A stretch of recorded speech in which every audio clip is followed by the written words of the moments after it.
Bismillahirrahmanirrahim. Assalamualaikum warahmatullahi wabarakatuh. Ananda semuanya yang solih dan solihah, alhamdulillah kita bertemu lagi dalam pembelajaran bahasa Indonesia. Di pertemuan keempat ini Ustadz ingin mengingatkan kembali tentang materi menulis teks laporan percobaan. Nah, sebelumnya mari kita sama-sama berdoa terlebih dahulu. Rabbi jidni ilman warjukni fahman. Ya Allah, tambahkanlah kepadaku ilmu dan berikanlah karuniamu untuk memahaminya. Mudah-mudahan kita semuanya diberikan tambahan ilmu dan bisa memahaminya. Anak sekalian, di pertemuan ini Ustadz akan mengulang sedikit tentang teks laporan. Seperti sebelumnya, ingin mengecek dulu materi yang 3 ataupun 2, materi 1 dan materi 2. Ingin mengingatkan kalau materi 1 tentang motivasi untuk membaca, dan mudah-mudahan kalian melaksanakan menunaikan azamnya atau ingin membaca. Kemudian yang belum beli bukunya silakan beli, yang belum pinjam silakan pinjam, agar membaca buku yang ingin dibaca di semester 1 ini bisa tertunaikan. Kemudian kita sama-sama ingin melatih kecepatan membaca kita. Jadi mulailah atau berlatih dengan membaca cepat. Salah satu ciri membaca cepat itu adalah tidak melafalkan, kemudian yang bergerak hanya matanya saja, bibir pun tidak ikut bergerak. Nah, anak-anak sekalian, lanjut mengulang materi yang ketiga kemarin, yaitu tentang teks laporan. Apa sih teks laporan itu? Teks laporan adalah yang berisi paparan tentang tujuan, proses, dan hasil percobaan. Ini teks laporan percobaan. Kemudian percobaan merupakan teks yang menceritakan tentang percobaan yang dilakukan oleh penelitinya. Jadi ketika kita melaporkan hasil percobaan, maka percobaan itu harus kita laksanakan. Jadi kalau kalian melaporkan hasil teks laporan percobaan tapi percobaannya tidak dilakukan, nah itu adalah teks laporan karangan, jadi tidak dilakukan ya. Mudah-mudahan bisa memahaminya. Karena kenapa Ustadz diulang-ulang atau ini? Nah, kita akan mengerjakan sebuah proyek yang sangat mulia. Nah, tentunya nanti kita akan paparkan. Yang kedua, ciri-ciri teks laporan hasil percobaan itu adalah objektif berupa fakta dan lengkap. Objektif maksudnya adalah menyampaikan informasi dengan keadaan yang sesungguhnya. Nah, artinya bukan berdasarkan hipotesis. Apa itu hipotesis? Hipotesis itu adalah jawaban sementara atau perkiraan kita. Misalnya kita ada percobaan, manakah buah yang paling enak gitu. Misalnya yang paling manis buah durian jatuh sendiri dari pohonnya, atau buah durian yang dibiarkan matang ataupun dipetik dan dibiarkan matang. Menurut hipotesis ya, jawabannya adalah buah durian yang jatuh, maka terkenal durian jatuh. Tetapi kalau di percobaannya, misalnya yang duriannya jatuhnya itu yang belum matang ataupun masih muda, sedangkan yang dipetik yang sudah matang ataupun yang sudah tua, tentu yang paling enak.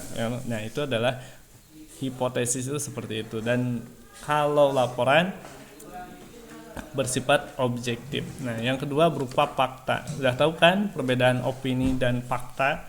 Kalau opini itu kemungkinan atau belum tentu terjadi. Kalau fakta pasti terjadi. Misalnya baik dalam diucapkan ataupun di dalam tulisan. Misalnya percobaannya betul. Misalnya kita sedang melakukan percobaan kandungan air dalam buah, misalnya hasilnya 20% dalam buah A misalnya. Nah, tetapi ketika di dalam bahasa tulisan itu kita juga harus menentukannya dengan baik. Artinya jangan sampai kandungan buah A sekitar, nah itu adalah opini. Mungkin, nah, jadi harus kandungan buah A setelah dilakukan uji coba ternyata hasilnya menunjukkan 20%. Nah, itu adalah fakta. Jadi fakta saja atau bahasa saja itu juga mempengaruhi berupa fakta atau opininya. Kemudian yang ketiga adalah lengkap. Lengkap maksudnya dari mulai persiapan, mulai itu makanya dari mulai alat, bahan ataupun selama proses itu, dan terakhir disimpulkan itu harus ada dalam laporan percobaan. Kemudian ciri-ciri kebahasaannya seperti apa? Nah, dalam teks laporan ciri kebahasaannya itu menggunakan kaidah bahasa Indonesia yang baku. Baku itu seperti apa, Ustadz? Baku itu resmi. Resmi itu baku. Artinya laporan ini termasuk dokumen resmi ataupun ya harus ditulis secara baku. Jadi tidak boleh santai seperti bahasa komik gitu. Jadi menggunakan bahasa baku. Seperti maka bahasa baku biasanya yang banyak digunakan adalah kata baku itu seperti apa, Ustadz? Contohnya, nah, kata baku itu adalah menggunakan bahasa yang resmi, formal. Kemudian menggunakan kalimat, nah kalau di sini simpleks dan kalimat kompleks. Ada yang tahu perbedaan atau persamaannya kalimat simpleks dan kalimat kompleks? Ya, kalimat simpleks itu adalah kalimat tunggal dan kalimat kompleks adalah kalimat majemuk. Apa bedanya kalimat tunggal dan kalimat majemuk?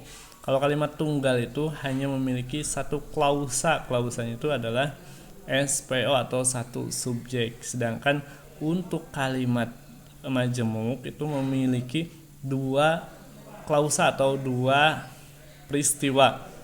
Contohnya kalau kalimat tunggal itu ibu sedang memasak, karena itu kalimat tunggal. Tapi kalau kalimat majemuk atau kompleks itu ibu sedang memasak, sedangkan ayah sedang membaca Quran. Nah, itu adalah kalimat kompleks. Jadi ada dua subjek, ada dua peristiwa. Tandanya kalimat majemuk itu adalah ditandai dengan adanya kata konjungsi. Nah, apa sih kata konjungsi? Nah, dalam laporan juga menggunakan kata konjungsi. Konjungsi itu adalah kata sambung ataupun kalau pengertian kata konjungsi sendiri adalah kata yang tidak memiliki makna leksikal. Makna leksikal itu adalah makna yang ada dalam kamus. Misalnya apa? Dan itu ya dan aja, kalau akan bermakna kalau digabungkan dengan kalimat yang lain atau kata yang lain. Misalnya yang, dengan, seperti itu. Dan yang lainnya. Kemudian menggunakan istilah teknis. Istilah teknis itu adalah sama dengan kata ilmiah. Misalnya kata print ataupun kata umumnya cetak, kata teknisnya print itu berhubungan dengan ya elektronik ataupun komputer, ataupun pinset. Nah, pinset berhubungan dengan ya istilah-istilah sains ataupun kedokteran dan istilah-istilah teknis lainnya. Kemudian menggunakan kata bilangan atau numerial. Numerial itu ya pertama, langkah kedua, langkah ketiga atau 1, 2, 3 itu adalah kata bilangan. Dan yang keenam, memerhatikan kata depan dan imbuhan awal. Kata depan itu apa? Nah, kata depan itu adalah di, ke, dari. Itu adalah kata depan. Bagaimana penulisannya? Kalau kata di digabungkan dengan setelah kata di itu tempat, maka itu dipisah. Misalnya di Jakarta, di rumah. Tetapi kalau kata setelahnya itu bukan tempat, maka disatukan. Didiamkan misalnya, ataupun dikerok dan sebagainya. Kemudian imbuhan awal itu adalah nah itu imbuhan awal, kata berimbuhan. Nah, anak-anak sekalian, adapun struktur isi teks laporan percobaan itu adalah Ustadz yang mengingatkan kembali. Yang pertama ada judul, nah kemudian tujuan, bahan dan alat, langkah-langkah kegiatan, hasil percobaan dan kesimpulan. Nah, judul itu terkadang ada yang menyamakan dengan cover. Nah, bedakan ya, kalau judul itu beda dengan cover, tetapi judul biasanya suka ada dalam cover. Kemudian tujuan kita melaksanakan percobaan tersebut untuk apa, bahan dan alat, bahannya apa, alatnya apa, kemudian langkah-langkah kegiatan atau langkah-langkah percobaannya seperti apa, kemudian hasil percobaan seperti apa, dan simpulan. Nah, kalau simpulan itu adalah kata akhir dari ataupun kalimat persepsi terakhir dari sebuah langkah-langkah percobaan tersebut. Hasilnya di simpulan baik, buruk, dan itu adalah simpulan. Kemudian langkah-langkah membuat teks laporan percobaan. Nih, langkah-langkahnya perhatikan, nanti jangan sampai kebingungan. Yang pertama, membuat atau menentukan judul. Jadi buat atau tentukan judulnya. Misalnya judul yang mudah, cara membuat bakso ikan, itu adalah mudah. Karena kalian belum mencobanya, bisa dijadikan bahan percobaan sederhana. Ataupun menanam sawi secara hidroponik, boleh. Ataupun mengecat kamar dengan motif batik, itu juga boleh. Nah, jadi nanti kemudian yang kedua, menyusun kalimat pembuka. Kalimat pembuka itu adalah ya tujuan tadi. Misalnya sawi merupakan tumbuhan yang mudah hidup di mana saja, itu juga bisa. Kemudian menyusun isi laporan, isinya dari mulai tadi tujuan, langkah-langkah, proses, dan kesimpulannya. Kemudian menyusun kalimat penutup, ditutup, kemudian merangkai dan meninjau kembali, artinya dirangkai dari mulai tujuannya apa, langkah-langkah yang bagaimana, alat dan bahannya gimana, gitu, seperti itu. Nah, kemudian nanti disunting. Nah, setelah disunting nanti ditulis dalam langkah-langkah yang nanti. Nah, ini Ustadz berikan contoh teks laporan percobaan. Nih, di sini ada judulnya laporan percobaan membuat telur asin. Itu adalah judul. Nah, kalau yang ada gambar, kemudian ada biasanya foto, itu cover. Nah, ini judul itu cukup seperti ini. Kemudian tujuannya, nah ini tujuannya, nah ini kata pembuka. Telur asin adalah telur yang lebat. Nah, itu kata pembuka. Kemudian setelah tujuan, alat dan bahan. Nah, alatnya telur bebek, nah, abu gosok, tanda liat, garam, dan amplas. Nah, ini kan belum tahu. Nah, cara mengerjakannya, langkah-langkahnya. Nah, ini disampaikan. Kemudian hasilnya bagaimana? Setelah itu simpulannya. Nah, ini cukup mudah. Nah, itu adalah simpulan. Nah, kemudian Ustadz punya proyek untuk Ananda sekalian. Yang pertama, lakukanlah sebuah percobaan sederhana sesuai dengan hobi dan kesukaan Ananda. Contohnya, contoh judulnya nih, percobaan membuat bakso ikan, atau percobaan menanam pakcoy secara hidroponik, atau percobaan merawat kura-kura dengan pakan sayuran saja, atau percobaan membuat video dengan aplikasi debut, dan lain-lain. Atau bagi kaum perempuan, misalnya percobaan menghilangkan jerawat dengan masker alami atau masker tumbuh-tumbuhan, ya silahkan disesuaikan dengan. Kemudian tuliskan tujuan, proses, alat, dan bahan serta simpulan dalam bentuk laporan hasil percobaan. Nah, laporan percobaan ditulis, diketik menggunakan kertas A4 dengan jarak dari ujung kertas ke tulisan ya 4 cm, 3 cm, dan 4343. Nah, kemudian menggunakan kertas A4 dan menggunakan cover. Nah, ini cover, baru cover itu berarti kulit ya. Kalau kemudian, nah, laporan dikumpulkan paling cepat tanggal 1. Kenapa lama, Ustadz? Nah, ini memfasilitasi Anda semua yang ingin memiliki percobaan ya, sehingga bisa lama ya. Dan paling lambat tanggal 15 November, artinya ya di sebelum ulangan ataupun nanti akhir semester. Ini ingat, tugas proyek harus dilaksanakan dan nanti akan masuk ke dalam penilaian.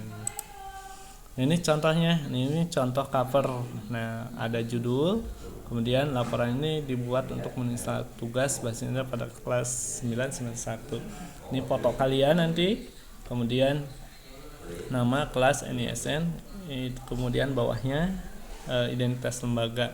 Ini contoh laporannya. Nah, sampai kesimpulan. Kemudian nanti bisa di email ataupun diantar ke sekolah tugasnya.